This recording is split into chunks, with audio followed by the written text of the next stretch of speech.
Katulad ng ibang love story, hindi naiiba ang kwentong pag-iibigan ng mag-asawang Rufa May Quinto at Trevor Magallanes na nagsimulang maisulat sa hindi inaasahang pagkakataon.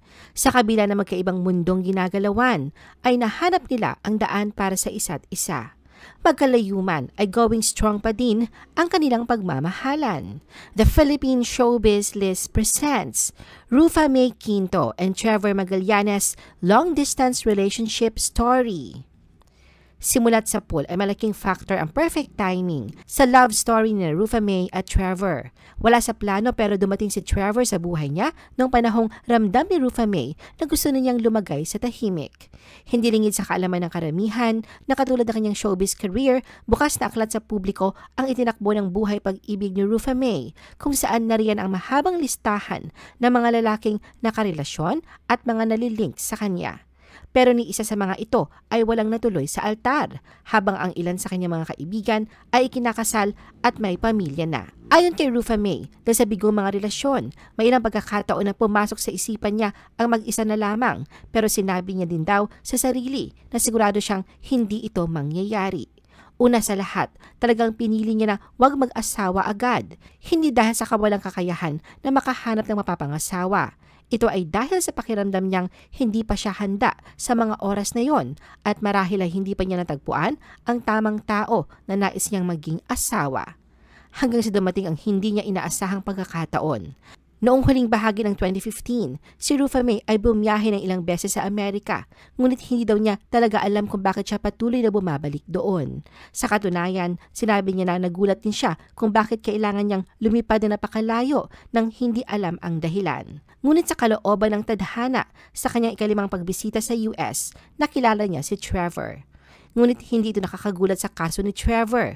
Ang katanyagan ni Rufa May bilang isang sikat na personalidad dito sa Pilipinas ay nagbigay daan para makilala niya ito at inaming ang sexy comedian ang kanyang long-time celebrity crush. Ayon kay Trevor, nakilala niya si Rufa May noong 2007. Karamihan sa kanyang mga kaibigan ay mga Pilipino, kaya nais din niyang matutong magsalita ng Tagalog. Habang nasa airport, nag-subscribe siya sa The Filipino Channel at GMA. Doon niya nakita si Rufa May sa telebisyon at aminadong nagka-crush siya agad rito. Kwento ni Trevor sa lahat ng tao sa mga palabas, si Rufa May ang talagang tumatak sa kanya at sinabing ito ang kanyang dream girl. Palagi niya raw pinapangarap na makatagpo ng isang katulad nito. Para kay Trevor, talagang katuwang ito ng kanyang pangarap.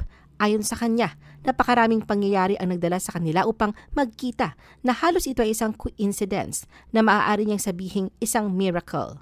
Ayon pa kay Trevor, wala namang blind date na nangyari sa kanila, talagang nagkataon lamang.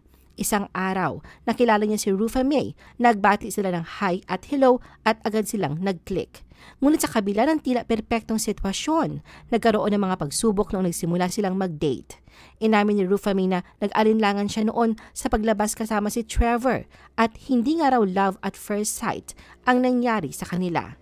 Katunayan, una silang nagkita sa pamamagitan ng FaceTime matapos na makuha ni Trevor sa pinsan ni Rufa May ang kanyang number. Ibinahagi ni Trevor na may pagkakataon pang binabaan siya ni Rufa May ng telepono nung sinusubukan pa niyang ligawan ito, kaya alam niyang maliit na ang kanyang tsansa. Hindi naman ito itinanggi ni Rufa May, tapos hindi nga raw siya interesado rito noon. Sa kabila nito, nagpa siya si Trevor na hindi susuko at ibibigay ang lahat na kanyang makakaya dahil sigurado siyang si Rufa May ang babaeng kanyang pangarap.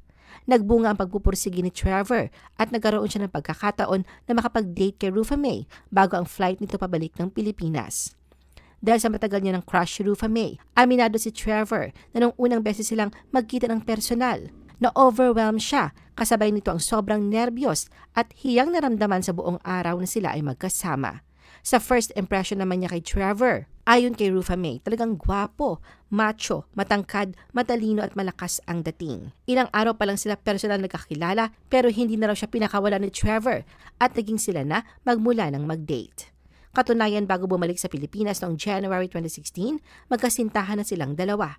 Sinabi ni Rufa May na inip na rin siya dahil single pa siya sa edad na 37 noon at naghintay siya ng ganong katagal kung saan ang huli niyang boyfriend ay noong 2007 pa.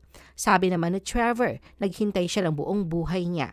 Samantala, sa pag-alala kung paano nila inamin ang kanilang pagmamahalan. Ayon kay Rufa May, nung nagpaalam na siyang uuwi, sinabi sa kanya ni Trevor na wish niya lang ay sana sagutin nito ang kanyang mga mensahe at wag isipin na para siyang stalker at nangungulit. Nagsabi din daw ito na kung pupunta siya sa Pilipinas, umaasang makikita niya si Rufa May. Habang naririnig ang mga sinasabi sa kanya ni Trevor, ayon kay Rufa May, talagang kitang-kita niya ang kaba nito at nanginginig pa ang boses. Kaya ang ginawa niya ay niyakap niya na lang ito at nasambit ang I love you too habang umiiyak. On how long-distance relationship works. Masasabing mabilis ang itinakbo ng pag-iibigan ni na Rufa May at Trevor dahil matapos lamang ang isang buwan ay nag-engage na sila. Pero sa umpisa, may mga taong nag-alala na ang kanilang age difference ay magiging hadlang sa kanilang relasyon, lalo na kay Trevor na iniisip na hindi seryoso dahil sa bata pa. Pero ang punang ito ay simpleng pinabayaan lamang nila. Diin ni Trevor, hindi kailanman naging big deal ang 8-year age gap ni Rufa May sa kanya.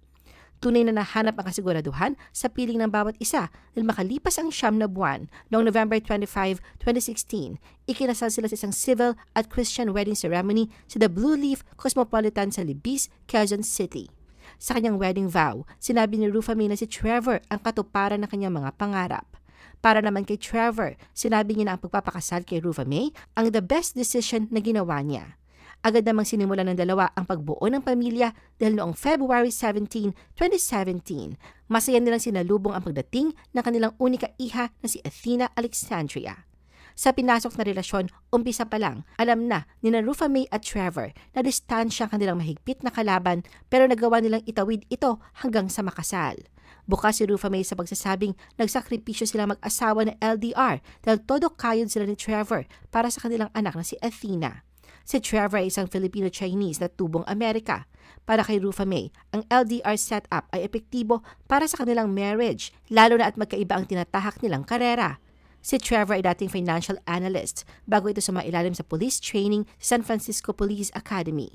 Naniniwala siya na mahalaga na mayroon ding sariling karera ang mister. Samantala, kahit sa isang long-distance relationship, ayon kay Rufa May, may kompletong tiwala sila sa isa't isa ni Trevor at walang selusan issue kaya nakakaraos sila. Bagamat aminadong hindi madali ang kanilang kalagayan, tiniyak ni Rufa May na nakakayanan niya ito at binigyang diin na wala siyang pagpipilian kundi maging matatag para sa kanyang anak. Mula sa dati-rati long-distance relationship na uwi sa love lockdown sa US, ang mag-asawa noong 2019 na naging daan para mapagtibay ang relasyon nila. Sinabi ni Rufa May na kahit na ilang taon ng kasal ay never-ending pa din daw ang nadidiscover nila sa isa't isa. At nung palagi na magkasama dahil sa lockdown, mas nasusubukan anya kung paano nila i-handle kung mayroon man silang pagkakaiba ng ugali. Malaking bagay rin anyang likas siya na masayahin at komedyante, kaya raw madaling lampasan kapag may kaunting misunderstanding. Inilahad niya ang pagkakaiba ng kanyang asawa mula sa ibang lalaki na nakilala niya. Ayon kay Rufa May, ramdam niyang at home siya sa piling ni Trevor at hindi siya ninenerbiyos. Rufa May hounded by breakup rumors.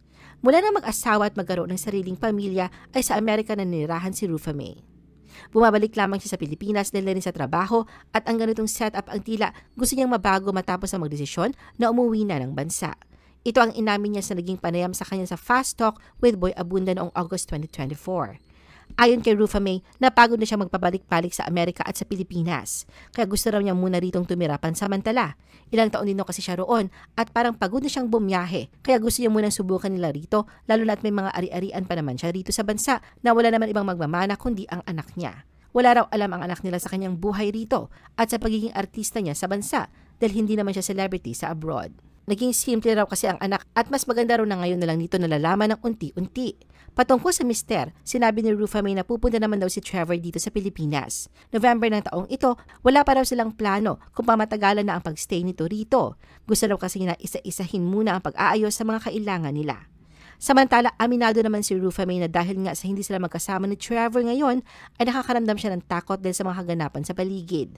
Makahulugang inilahad niya na maging communication ay mahirap din kaya hindi niya maiwasang matakot.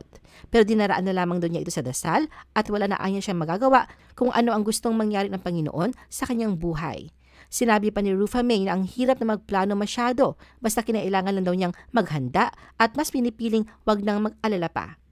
Samantala, sa desisyon ni Rufa May na umuwi ng Pilipinas upang mas mapagtuunan ng panampansin ang kanyang showbiz career, kadikit naman ito ang espekulasyong hiwalayan nila ni Trevor. Sa Instagram post si Rufa May noong December 28, 2023, ibinahagi niya kanyang pagdiriwang ng Pasko kasama si Athena sa paaralan at sa kanilang tahanan. Sa comment section may isang netizen ang hinanap si Trevor at nagtanong kung sila pa rin ba na kanyang mister. Simple namang tumugon si Rufa May ng oo. Sa kabila ng paglilinaw, ang pang-iintriga sa relasyon nila ni Trevor ay hindi pa din mamatay-matay. Noong February 24, 2024, sa kanyang Instagram account, ibinahagi ni Rufa May ang mga larawan mula sa Kurumi-themed birthday celebration ng kanyang anak sa Crown Plaza, Foster City sa San Francisco, California. Dito muling umugo ang usap-usapang hiwalayan ng mag-asawa matapos hindi makita ang presensya ni Trevor sa mga larawan ng birthday celebration ng kanilang anak. Pero nakampante ang mga tagahanga ni Rufa May nang batiin niya si Trevor sa pagdiriwang ng Father's Day noong June 2024. Pero sadyang hindi pa din matigil-tigil ang pang-uusisa sa tunay na estado ng mag-asawa, lalo na sina Rufa May at Athena lamang ang nandito sa Pilipinas. Katunayan, usap-usapan ngayon ang paglalike ni Rufa May sa comment ng isang netizen sa tanong kung bakit wala na siyang larawan sa Instagram account ng mister. Wala bang malinaw na kasagutan ukol sa breakup rumors. Kung babalikan ang naunang pahayag ni Rufa May, sinabi niya na pupunta si Trevor dito sa bansa sa susunod na buwan at umaasa siya na sana ay manatili na ang kanyang asawa dito para magkakasama na ulit silang pamilya.